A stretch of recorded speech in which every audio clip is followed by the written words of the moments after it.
What's up, CQ Nation? Sneaky Pete here, back with all the news after week number 8 of our Columbus Aviators franchise. And we had a bye week last week, so we have the 2 news videos in a row, which is going to allow us to look at all the yearly awards to this point of the season, something I'm excited to do. Next up, we have the Pittsburgh Steelers. They are 3-5, but they do still have Ben Roethlisberger. This is a team capable of putting up a lot of points up on the board, so our defense is going to have to rise to the challenge. Now, it is a home game. The Aviators have really been struggling on the road so far this season, but we've been very good at home, so that's definitely a good sign of things for this game.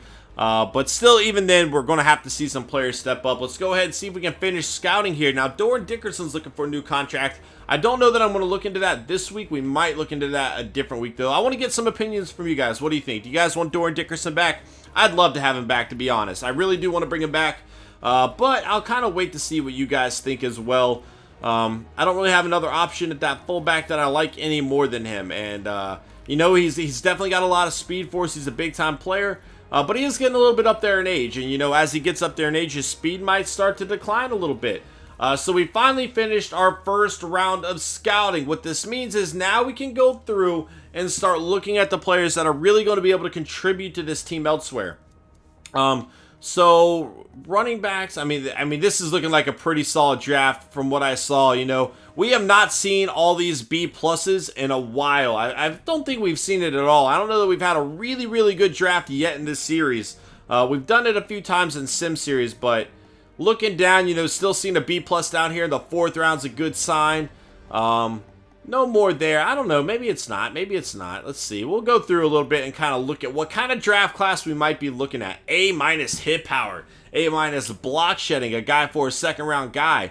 And he's a 3-4 defender. That could be perfect for us. And again, look, B plus block shedding in the 7th round. Again, this could be a good draft where we can go deep in it and kind of get some steals.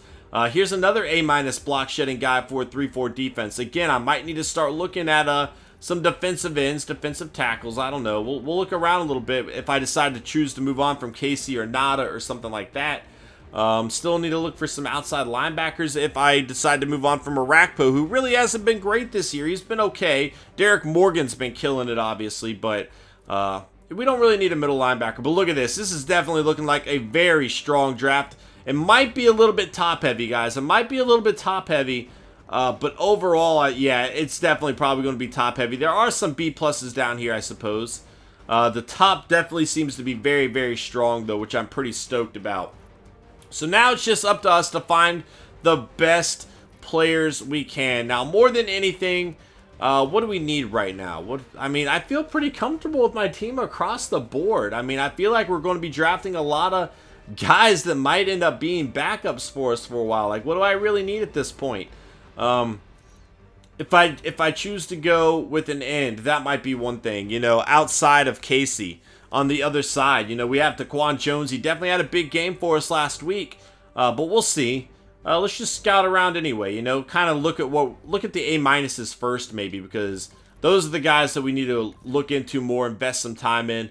Not great for what I was hoping to see. Oh, I'm not even going to have points to do it. I might be able to get an offensive guy here because they usually only cost 7, I think, for the 2nd attribute. All right, so I can do something on the offense. All right, we'll just have to wait till next week to really get into the meat of our scouting. But this definitely looks like a pretty promising draft so far. Hopefully we're going to be able to find some good players to add to this team. Again, looking across the board, I feel comfortable with the majority of our starters. I really do. So that kind of puts me in a pickle where I might be drafting mostly for depth. But that's always a good problem to have. Again, Daquan Jones might be somebody we look into replacing. Nada and Casey, I'm kind of happy with them right now. We'll see if we need to move on. And, you know, if Amukamara is not going to rise up to the challenge, maybe even moving on from him. Because I was definitely kind of wanting him to be my number 2 there. But giving up that big play, we're going to put Kirkpatrick back here to kind of see what he can do. I also want to get Eduardo Ivory up in the lineup a little bit at some point in time. But again, you know, we have a lot of depth, which is a good problem to have. We're still winning the division. If you didn't see that, I'll go check that out in a second. But let's go ahead and check out the yearly awards, guys, to see what we got going on. Aaron Rodgers leading the way for MVP. Russell Wilson 2. Drew Brees 3. So the Saints did pick up another win. They are 5-2. And that pick is going to be late. Those picks are going to be late round. Marcus Mariota at number 5. Phillip Rivers 6. Cam Newton 7. Stafford 8. Colin Kaepernick at 9. And Josh Broussard, the rookie for the Cowboys, coming in at number 10 there. Scroll through this kind of quickly. Guys can see anything if you want. Again, we'll probably go through this kind of quickly, maybe outside the rookies. If you guys want to look at a player in particular, just hit that pause button. But Marcus Mariota leading the way, Offensive Player of the Year. Ralph is up there, despite the Broncos being 2-5. Ralph is apparently balling out, man. Crazy. All right, going down the list again. Defensive Player of the Year, C.J. Mosley leading the way. Patrick Chung, Thomas there. Dante Whitner on the list. Shazier, Offensive Rookie. Here we go. 83 overall for the Raiders here. Otis Locke. Nate Keller, 81 for the Patriots. Jeffrey Ewing, 82 for the Browns. Anton Reed, we definitely saw him earlier in the game, earlier in the season, twice already, actually. The running back there, 70 overall. Dalton Crosby, we did not see him. He was injured for both of our games against the Texans, so the fact that he missed the first 4 weeks and is already on this list means he's playing pretty well for them. 78 overall. Chance Jokel on that list at number 6. Laurel Mays for the Broncos, 60 overall. Oristis Nixon, 70 overall for the Steelers. Malcolm Todd, 68 overall. Yeah, this was not a very good draft, if you can't tell by the overalls. This was not our strongest draft. Tawan Miller, 79 for the Broncos. Justin Dupree, 71 for the Steelers. Timothy Brandon, 77 for the Bengals. Derek Carey, 80 overall for the Raiders. So the Raiders really having a good draft. They have him, 80 overall, 83 overall. Was there another Raider? I thought there was another Raider. Either way, they are putting other pieces around an already young, talented team. Jarrell Lane, 68 for the Patriots. Deontay Neely, 69 giggity for the Bengals. Patrick Kelly, 83 for the Jets. Trenton McKnight on that list, 81 overall for the Columbus Aviators. E.J. Johnson, 67 for the Colts. And Kashawn Bryan, 75 for the Dolphins. Again, from here on, probably go through kind of quickly. You see Mariota at number 2 there. And are we going to how is Bishop Sankey not on this list at all? He's killing it so far this season. I know he's missed a few games with that injury, but still, he's one of the better guys. Sean Sutton coming in at number 4 here. And it's a shame that we don't have Curtis Harden on that list. We definitely need to work on getting Curtis Harden more involved. That's going to be very, very important for our team. A lot of our offensive line guys there. Definitely something good to see. And especially since we just signed Lou into that huge contract. Whatever it is. Derek Morgan, 5th here. And Avery Williams, 6th for best linebackers. Definitely cool to see both of them up there. Defensive backs. And I wasn't sure if Stevens was going to make that list, but I guess not. Here we go. Mason Johnson at number 10. Who would have thought, right? All right, going down that list a little bit. And again, we've changed the sliders around, trying to make it a little more better in that kicking department. So here we go back with the rookies. 80 overall for the Cowboys. Broussard, 79 for the Redskins. Ellis, another Cowboy player, 79. So they are adding some very good young players to that team as well. Eduardo Jose, 75 overall. And yet another Cowboy here, 75. So the Cowboys, 3 players in the top 5 for their conference. In terms of rookie, they're definitely adding a lot of very good players there. And might be a team to look out for in the future. Defensive rookie, let's see what we got. There was Dre Everett. I know we scouted him quite a lot. There's Josh Sanders, another guy. LeVar Wade, there he is. Everybody wanted to get him.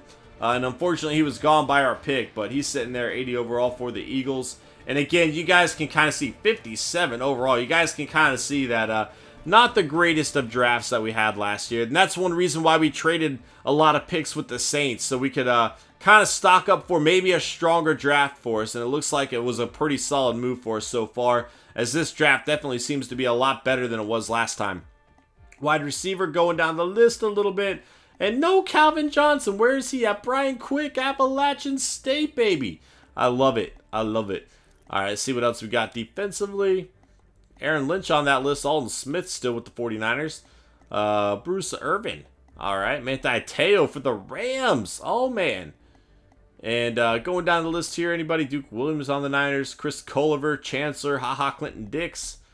And that is going to be it for this episode, guys. What I am going to do really quick is go check out those standings, see what we got going on. And again, things are still looking pretty solid. We're still in the lead for the division, even though we only have a 4-3 record. Now, that's not going to do us a whole lot. It might secure us a wild card spot with home field advantage, but after that, we're going to be on the road. We're really going to have to pick it up if we want to kind of get some home games throughout the throughout the postseason. As you see, we're 5th in the division right now, and even if we weren't 5th, I guess our division is not really top heavy. I guess it seems to be a lot of teams are all kind of near each other here outside of the Colts. I don't know what is going on with them, man. They are just struggling. But the Saints down here are number 4 in their division, so even though they have a pretty solid record, you know, we might have a pick mid-20s. That would be great if we can get something like that. Overall, Seahawks still the only undefeated team. The Vikings 6-1 though, right behind them. But guys, that is going to be it for this episode. I hope you enjoyed. Please smash that like button if you do. It helps me out quite a lot. And I will see you guys in week number 9 as we take on the Pittsburgh Steelers. Later.